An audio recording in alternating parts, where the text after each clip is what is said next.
This is the Seek Your Truth podcast, and I'm your host, Albert. The intentions of the Seek Your Truth podcast is to help you navigate with finding your truth by either a message or story that I share of my personal life or a guest that I have on this show.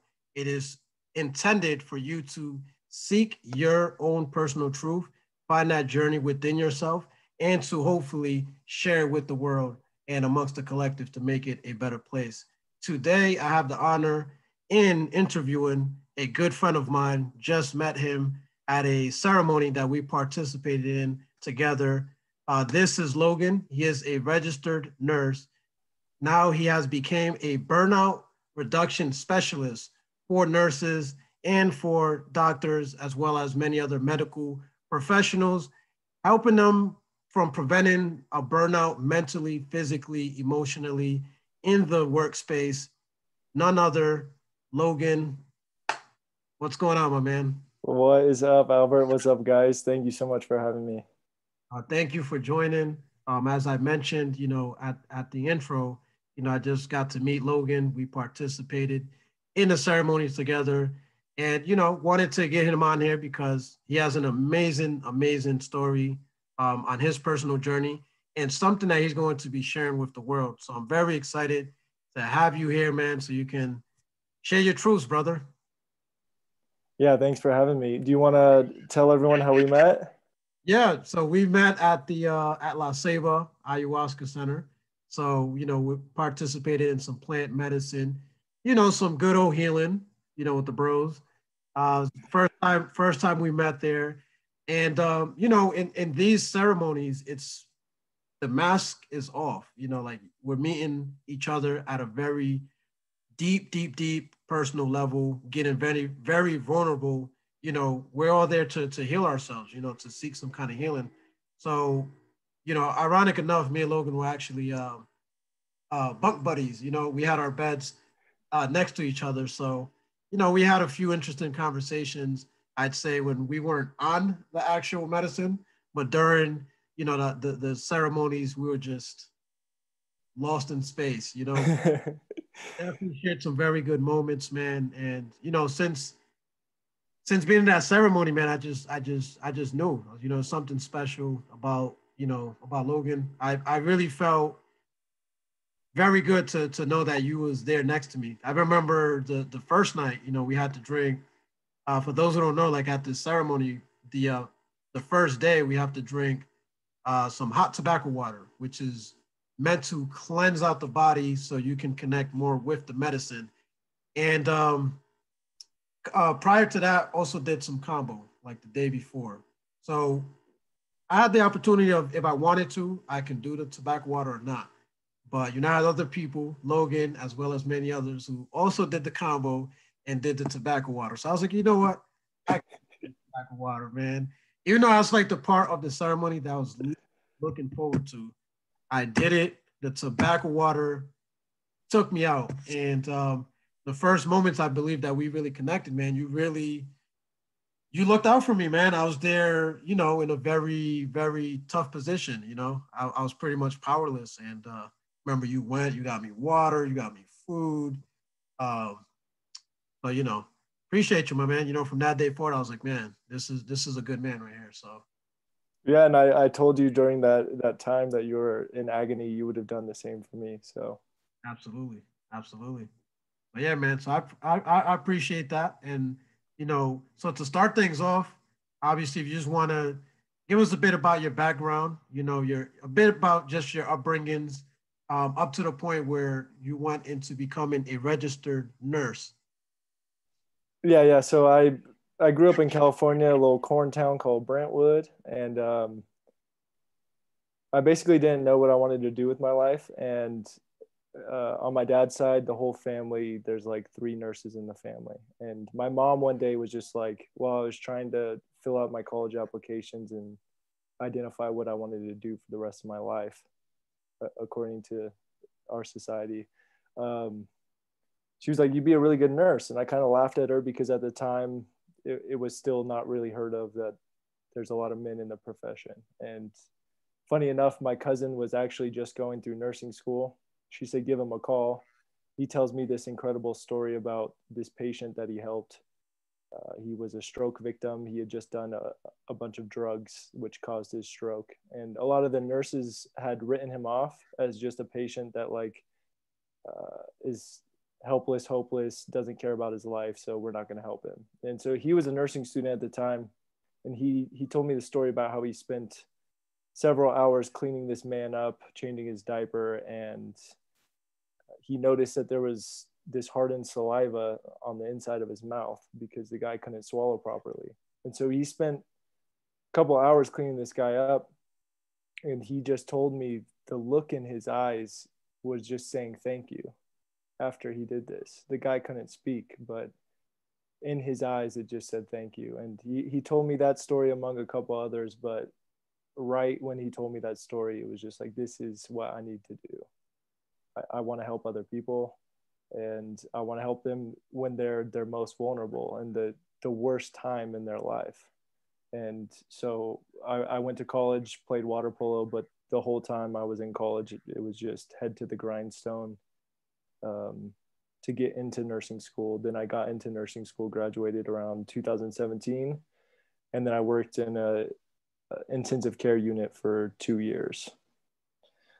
And just to wrap up the story, I got basically around my second year of nursing, probably a year and a half mark, I had a pretty hard night where one of my patients died. And I started to develop eczema, which I had when I was a child, but it started to develop like under my eyelids, down my neck, on my chest. I'd be waking up at night, like I'm only getting 5 hours of sleep, and then I'm waking up scratching myself, bleeding, so I'm getting even less and having to go into work to the next shift. And so that was just a very grueling like 6 months for me. And then around October of the same year, I walk into work, and my coworker Brian, we hear the news that he committed suicide. And at that point in my life, with the skin condition and what just happened with Brian, and just feeling at an all-time low, depression starting to come on, I had to take a step back from nursing at that period. And it brought me to Medellin, Colombia, where I am now. And I believe it was kind of a spiritual mission, because upon discovering plant medicine and stuff like this, I've really found my purpose, which is helping healthcare professionals prevent burnout. It's something, in my opinion, that's inevitable with the system that we have now. The medical system, in my opinion, is broken. It's very good if you get into a car accident and you need surgery, but if you have a chronic illness, I don't think it's the best. And so we have all these healthcare professionals who come into this line of work with the same intentions that I had, to help people. And a lot of the time, we're at a conflict with the care we're actually providing, because we're in a system that is not actually healing people. Oh, thank you for sharing that. And interesting that you mentioned that, like in this industry, the main thing is to try to heal people, but people are not actually healing. And I think the amazing thing about your story is that you pretty much went and healed on your own terms, right? And so I want to ask you first on that. When did you first hear about, these plant medicines, and what intrigued you? What within you like let you know, like, this is something that may potentially work for me? Yeah, it was around, I think, high school or college. I think I watched a documentary on this plant medicine called ibogaine. Iboga. It comes from, I don't remember the country, but it's in Western Africa. It's a bark. And this medicine, it causes hallucinations, and I believe it lasts for, it might even be days, but at least 24 hours. Wow. But the crazy thing about this medicine, along with the ceremony that encompasses it, it can heal people who have been addicts to heroin, meth for years. You take this substance once, there's just a complete dissociation between who you were and who you now are. And you can look at your behavior in an objective fashion. Just say, I don't want to do that anymore, if that's your choice. And for me, when I first learned about that, I get into nursing school and I know about these amazing substances that come from nature that can cure people from terrible diseases of just darkness. And I think we talked about this earlier. I have my maternity clinicals, and one of my patients, she just had her baby and she's addicted to meth. So I have to go in and tell her whole family, oh, I have to do an invasive procedure and we need privacy. But in reality, I'm giving her pharmacy grade meth that she's going to be probably addicted to for the rest of her life.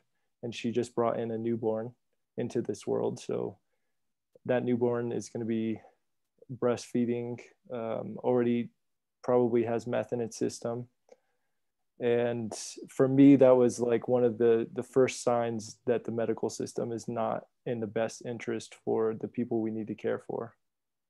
Wow. Man, that's like just being in that position. Like I can only imagine, like, if you sincere, like if your heart is really for serving and in the right place, um, and from what you're saying, like in these fields, you don't have an option. You have to follow the protocol, because this is what you've been taught. That's a tough position to be in, man. Just knowing, like, these things, they're addictive. You're pretty much getting somebody addicted to something. So it could be continuously sold to them, so they could be reliant on this prescription that's being sold to them, instead of saying, hey, this is actually going to heal you, so you don't have to come see me. That's what the healthcare industry should be about. It's like, hey, you come see me a few times and you probably don't have to see me again, as long as you take care of yourself. um so then, tying it in with your own personal story, as you said, you had very severe and a lot of spreading of your eczema all throughout your body. um so when you went and did the plant medicines, what happened with the eczema, and how were you able to tie in what you got from your ceremonies to your traumas, and how did that heal your eczema? Yeah, so sort of first try to navigate the question in the best way possible. I came from a completely Western background, but for some reason, I end up in Colombia for just some odd reason. I met some friend on Instagram and I had visited him. Then a year later, I don't know why, but I come back, and it just so happens to be a country it's the second most biodiverse country in the world, and it has a massive amount of shamans and ancestral healers and amazing plant medicine, right? So I'm coming with this Western background, and I meet a couple people who are also partaking in plant medicine, and they're telling me that the eczema might not be diet, which I thought, which doctors told me, or genetics. It might be tied to emotions. And this is not something that you're taught in Western medicine. And so it took me a couple of ceremonies to even just break down those initial walls of me not believing this. But on that journey, I realized a lot of the pain that we walk with every day, anxiety, worry, fear, a lot of it just stems from a lack of love when you were younger for yourself or from the people who were raising you. And that love that you don't have can manifest into disease. And this is the kind of stuff that can cause cancer. And obviously, I'm not saying that that's the only thing, but it's one huge factor that a lot of people are not looking at is the emotional trauma. And a lot of doctors would agree with me, a lot of their patients, the things that they're trying to cure aren't going to get cured because they have mental blocks and emotional traumas that they need to heal in order for them to get better.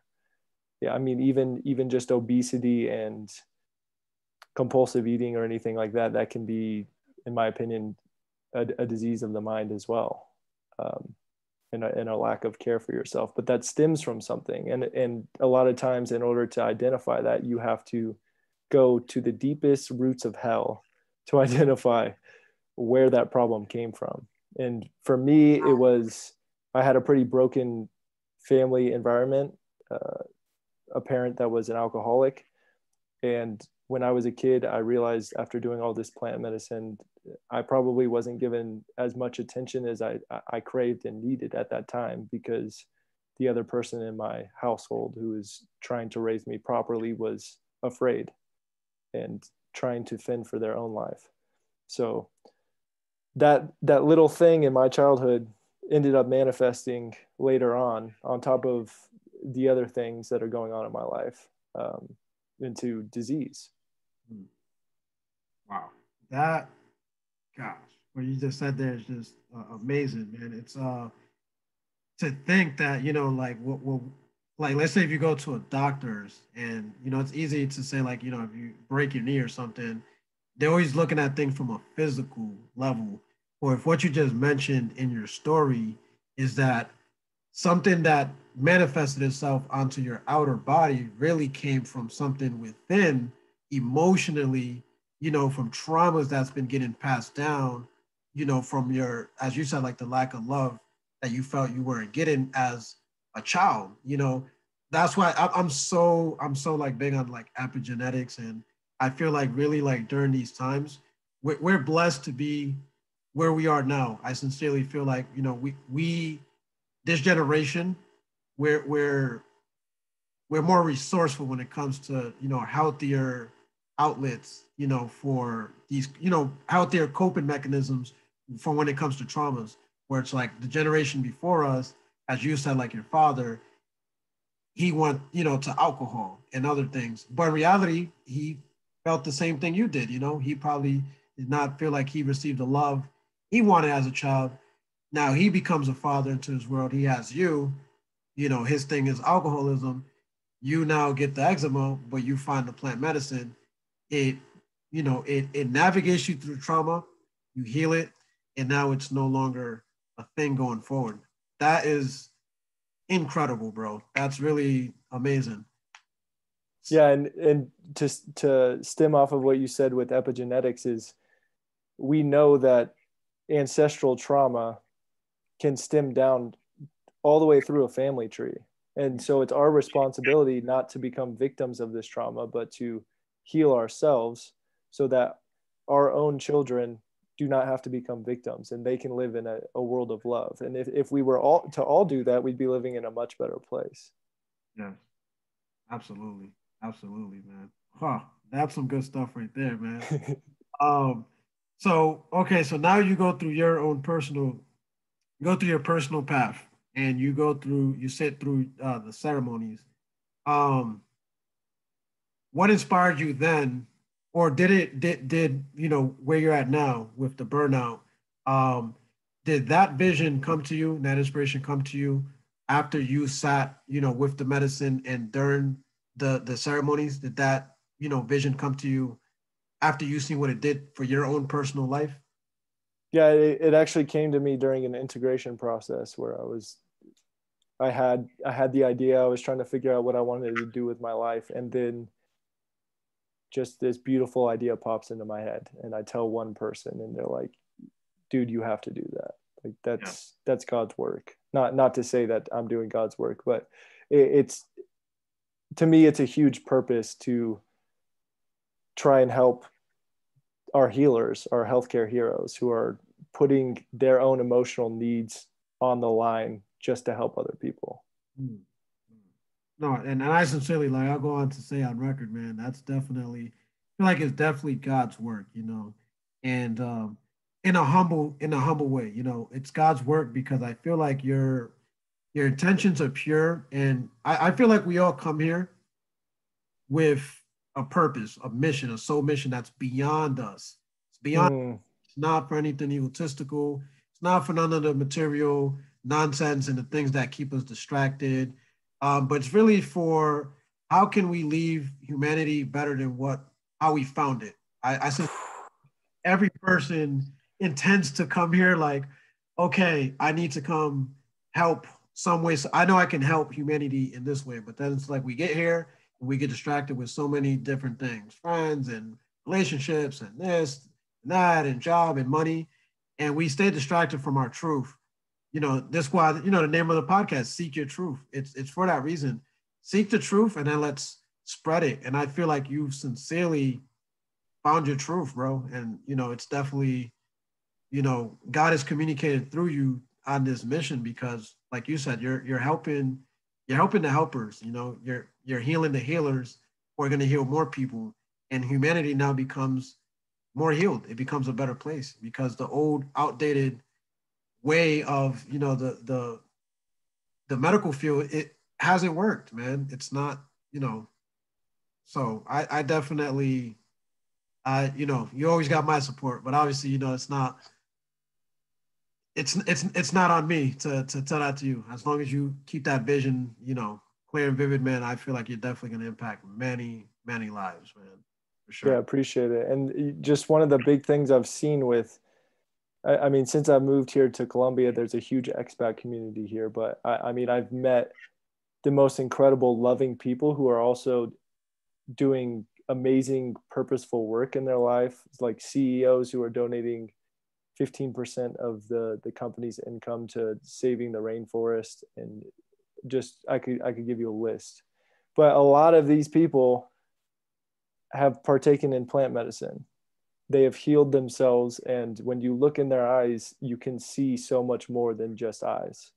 You can see their soul, and they can see it in you. And the people who have done the deep, hard work, it's our responsibility now to bear the burden of the people in society who are hurting and to show them the light. Yeah. I agree, man. 100%. So with you saying that, what's your vision? What's your outlook on plant medicine? Do you believe that in the future, even though this is indigenous and this has been around for thousands of years, as far as like in the Amazon tribes, it's now becoming more available to the Western world. But do you believe this is the way of the future as far as plant medicines? Do you see that as being like taking over, your normal prescription that would be prescribed at a clinic or you go to a hospital? Is that the vision you have now, or? Absolutely, because I didn't know what spirit was until this year. I didn't know what it was to have a spirit, to have the spirit of a warrior, of someone who's going to fight for what they believe in. I didn't believe in any of that stuff. It just didn't exist in my Western reality. And then I come here and I take some ayahuasca and I engage with these people who have put their full trust in nature and the powers of this plant. And you can see the amount of love that these people have. And yeah, I truly believe that we've become so disconnected with our spiritual selves. You don't have to be religious to be spiritual, but there is a higher purpose in my opinion of life. And when we become disconnected with that, we don't live with love. We live with fear and hate and gossip and all of these things. But when you reconnect to your spirit and to your purpose and what you're truly here to do, to serve other humans and create a better world, that's when we see change. Yeah. And I firmly believe that these medicines, as much as some people may disagree with me, but from my own anecdotal experience, I come from a Western background, and I go and I partake in these spiritual ceremonies with ancestral medicines from people who their whole entire families have been shamans for centuries. And I see the amount of change that can happen from that. Like I know shamans who have cured cancer just with a substance from a frog in the Amazon. And these kinds of things aren't talked about in medical school. Things that actually cure disease. Yeah. Wow. Why do you feel there's a disconnect between, let's say, like the Western society to incorporating these ancestral medicines, obviously it is labeled as a drug, right? But NyQuil's a drug. Like a lot of these over-the-counter things could be considered drugs. So I can get it. Anything that we do too much of can be harmful, right? But if there's a proven track record that these things actually heal, there's people like yourself who, from personal experience, not like you Googled this, personal experience, you've healed. But it's still not being accepted by the Western society. Do you think does it come down to like a money thing, or do you think it's more like a ethical? What I don't know. From your opinion, All of the above. I mean, if you want to get really political, think about the land that Americans stand on. We murdered a bunch of Native Americans who were spiritual people and lived off the land. And among American society now, and in the 1900s, I believe it was Rockefeller, he got rid of all the natural medicine. He had people publish articles about how it's quackery, and he put in his own curriculum for all the medical schools. And I think a lot of the medicine now is like the main component is petrol. I may be wrong on that, but basically turn this into a business enterprise. And so, yeah, it's a form of greed, and it's a disconnect between the businessman and the healers, because the healers are the middlemen. A huge moral conflict I had was giving a medicine that I know is not doing any long-term benefit for somebody, when there are other modalities that they should be pursuing. But the person sitting at the top who's raking in all the dough, he doesn't have to actually partake in the hypocrisy of holding a bottle of medicine that doesn't really heal and actually causes liver failure 10 years down the line. Yeah. Oof, man, that industry, man, it's a tough industry. But I sincerely believe, with the likes of people like yourself, or really all of us that sit through ceremony, we all naturally do our parts amongst the collective to help bring good, bring light, bring the truth forward. And a lot of what you spoke on, it's the truth. It's what's going to help heal the people to come, the generations to come. And I think this is a beautiful, beautiful start. That more and more people are starting to awaken to the medicine. It's maybe not as far fetched or crazy as I would think. Like maybe like in the '80s, if somebody said, "Hey, I'm going to go down to Colombia and just go in a random, in the woods somewhere in nature, and some shaman guy's gonna come and give me this brew." I can only imagine that back then it was probably like, what? Like, you got to be out of your mind. Like, why would you do that? But now I feel like the truth is starting to rise, and more people starting to find this medicine and starting to do their own healing. They heal through their family, friends, and so on and so forth. And I think eventually it spreads out to all of humanity. They're gonna have no other choice but to change it up, and hopefully they don't try to come into this industry. And to my knowledge, I think that some shamans, they had the fear of spreading this to the Western society because they feared those who led with greed of like, you see it now. There's certain ayahuasca centers that they're all for money. Like they have a ridiculous pricing just for you to stay for 1 or 2 nights. And maybe their intentions are more to make profit because they know this is now a niche, is more of a thing now, instead of really doing it for the healing. And that could get scary, if like they try to take a good thing and turn it into something bad. Not to get on a super religious thing, but I'd say more on a spiritual thing. If I think good, I think God. I think if you want to say devil, evil. And to me, the definition of a God is you can turn anything that's bad and turn it into good. And then so the definition of you can say a devil is how you turn anything that's good and turn it into bad. So a lot of these people who are greed-based and doing things for evil and corruption, they took over the pharmaceutical industries and the healthcare industry, and they're worried about the profit, not about the curing of the people. And can only just hope that things are things are now shifting towards the light and towards more more people with good intentions for actually healing their patients. So Yeah. Yeah. I mean, we've all seen a lot of darkness in this world, but if there's one thing that the medicine has taught me, it's there's so much light, but we can't only have light, because then we'd just be living in a world of light and we wouldn't know how beautiful it really is. We have to have these greedy people, these evil people, whatever you want to call them.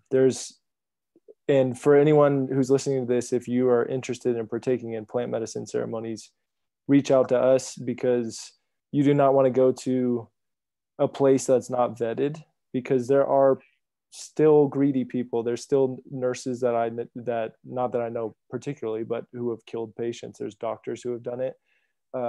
In every industry that exists, there's evil, but you just want to make sure you're going to a place that's vetted with good people. And I've only seen from the ancestral people that I've worked with, they don't take more than they need. They charge the price that is right for them, that puts food on the table for their family and allows them to live a happy life. And then you have these other people coming in saying, oh, you can make a shitload of money off of that. yeah. And it's quite funny, because a lot of these people, they don't care about money. That's, to them, that is not how you live life. And I saw it firsthand when I was a nurse. I saw so many unhappy coworkers who were complaining about their lives and how much work they had to do. And they fall into this victim mentality, yet they're spending all of their money on a brand new car and new mortgage and a new purse. And I'm like, oh yeah, if you just saved your money, you could quit your job and go to a hospital that treats you better. You could go take that trip you've always wanted to. But we've become so consumed in this hamster wheel of make more money and I'll feel better. I'll tell you that's complete bullshit, because I was making 6 figures as a nurse and I felt worse than when I made nothing. So. Amazing, man. But yeah, so speaking on your current venture, right? What is your end all? Who's your target audience? Let's say, who would be your target person that you are looking to provide this service for, and what are the intentions behind your company, Burnout? Yeah. So my company is healthcare stress relief, and so it's mainly for nurses, because I was a nurse myself, but it's open to any medical professional who needs help. For me, it's awareness of the problem, burnout, and finding solutions for you, and teaching you modalities and understanding your story, so that we can help whatever pain you're in, get you out of that, and help you see the light more. Yeah, mostly nurses, mostly on the younger side, because nursing is not what it used to be. When you start a career, if you're an older nurse, you're less likely to get burnt out, because you've seen so much and you've already dealt with a lot of it, and you've become calloused, unfortunately. But for the newer nurses, they're walking into a system that is just horrendous. It's not, you can't spend 2 hours cleaning a patient anymore, because you have to go document, because you might get sued by some lawyers. It's completely just taken away the real care and the nurturing that most healthcare professionals get into the profession for. And if you don't start taking care of yourself, you will burn out. Man, now I'm really like a firm believer on energy being everything. Where it's like, if this nurse is now burnt out, they're not in a good place mentally, spiritually, physically, emotionally, and obviously they're going to work, they're doing what they have to do, but now you have to take care of this patient. energy, man. It's all energy. Even though they're still doing their job, energetically, it's almost like they're shifting also their energy, whatever brokenness they're dealing with, onto this patient as well. Mm. Um, and that has an effect, you know. That's deep. That's definitely some deep work there. No, that's a really good point because I've been the nurse who's walked in completely recharged and happy, and I provided the best care possible. And then I've walked in on a day where my energy's low, Yeah. something happened, I'm negative, and you walk in and the patients can feel it and they don't trust you. Mm-hmm. And if they don't trust you, they're not going to heal. Yeah. How many nurses would you say? I don't know, just randomly. This is just just a guess. I guess you can say how many do you believe on a percentage are truly like happy that they go into work every single day, happy and they feel fulfilled with their position. Uh, I couldn't tell you that because that's happiness is hard to gauge, Yeah, true that. and there's always waves and flows. Like some people will really be uncomfortable, but some days they're happy and that balances it out. Yeah. But what I can say is there are definitely happy, fulfilled nurses, but the suicide rates for healthcare professionals are higher than any other profession. Wow. So they can't be all that happy. Yeah. Uh, Yep. And this is why you're here, man, to help, And that's also something that doesn't get spoken on enough, because I did not know those statistics. I was not aware of that until you just told me that now, and it's like who's gonna heal the healer, man? Who's gonna help the helper? These people should also be cared for, because they are the ones that are taking care of us, so their well-being just as important as ours, everything is energy, and want to make sure they're in a good place. So on to you now, on to your personal story, man. So I really want to dig into the ayahuasca ceremonies, man. For the most part, what has it done for you? How many ceremonies have you sat in, and what has it been for you? How has it changed your life? yeah, it's been I've done 13 ceremonies now, and then combo is the substance from the Amazonian. I believe it's a tree frog that they put points on your skin and then put the substance on, and it causes you to purge. I've done like 15 ceremonies in like 6 months. Wow. So with all of that, it's drastically changed my life. Like I said before, my mom talked about wanting to do it now. And what that says to me is she saw a drastic change in me. That's all that really says. And for me, it's gotten me in touch with my dark side. All of the things that I've been afraid of, I've had to face head on.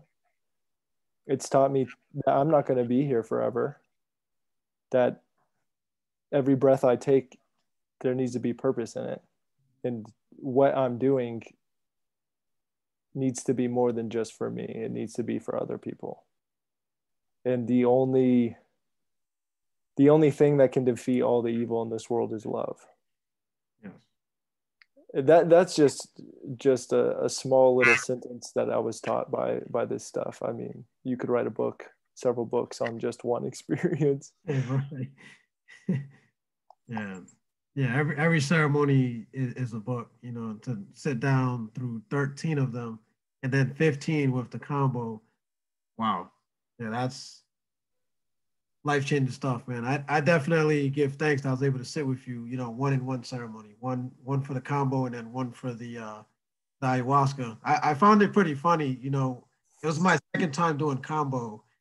And at my first time when I did it, it was only one dot. It was like a big old dot.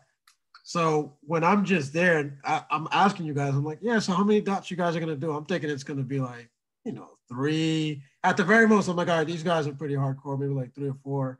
I remember one of you guys was like, yeah, I'm taking 12 dots. And I was like, whoa. I mean, I thought I was like, what did I just sign myself up for? Like, I took 1 dot, albeit it was like a pretty big, like massive dot, and I was out. And I was like, wow, 12 dots, man. These dudes are on a whole nother level. But obviously they were like the smaller dots. And shout out to Juan Pablo. Juan Pablo, yeah. Great man, facilitated it amazingly. I remember like after we were all done, we're all in this space in his apartment and everything. And I'm there with my friend Selena. It was her first time doing it. We're just out of like energetically, I'm just like drained. And I remember like you and like Phil and the rest of the guys just like, hey man, you guys want to go get something to eat? Like you guys walked out of there like nothing. I'm looking at you guys, not normal. Like I'm like out of it, like still like I can't even like get to my feet. And you guys like, yeah, man, let's go for a walk down the street to get something to eat. I'm like, holy shit. Well, that's the thing about these medicines is like if we were to take ourselves and like stand our old self next to our new self, your posture changes, the way you look at people changes, and a lot of that has to do with the spirit, the warrior mentality that gets developed. Like after that last retreat at La Ceiba, I literally was living my life like I'm gonna go to war. Like everything is purposeful. When I work out, I'm gonna train harder. When I sleep, I'm gonna sleep harder. Everything is gonna be more purposeful. Wow, that's amazing. Oh yeah, you are definitely a light warrior, my brother. You too, bro. It's so nice to be on this journey, on this spinning rock that we call Earth. Yeah, so definitely, it's our first, maybe won't be our last ceremony participating together. But unless you have anything else within your story, is there anything else that I left out within your story or journey up to this point that you would like to share? No, I don't really. No, I don't have anything else to touch on really. Yeah. Okay. So now I just got to ask you the closing question, since the podcast is called Seek Your Truth. What is your truth? The truth that you will pass down for generations to come if you were to, pass over and we know you for this one truth. You could do anywhere from 1 to 3, if 1 is hard to do, that you want to be remembered by. As far as living your life, what is Logan's truth or truth? Yeah, there's like I think there's a journal prompt you can do on this, but it's basically like, how would you want people to look at you when you die? Like imagine all of the people at your funeral.